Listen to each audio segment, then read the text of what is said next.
Ukiona dalili hizi, jua kabisa uko katika dalili za awali za wewe kuweza kupata changamoto ya tezi dume.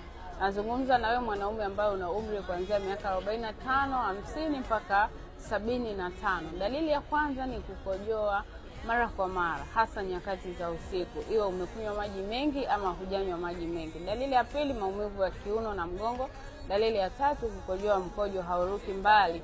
Dalili ya nne, kupata maumivu makali wakati unakojoa na kushindwa kutoa mkojo na kuweza kupata ile hali ya kurudia kukojoa. Unatoka chooni, unarudi, unakaa kidogo, unajihisi tena unarudi chooni.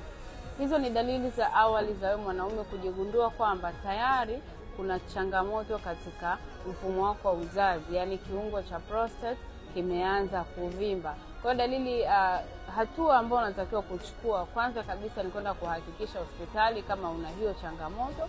Alafu hatua nyingine, unatakiwa upate treatment sahihi ambazo zitakusaidia urudi katika mfumo wa kawaida, ambao haitakuja kukuleta kwenye cost ya upasuaji kwa baadaye. Kama umeona umejifunza kitu katika hii video na umeipenda, share na wengine waweze kujifunza. Lakini pia nakusihi ulinde afya, kwa sababu afya ni mtaji.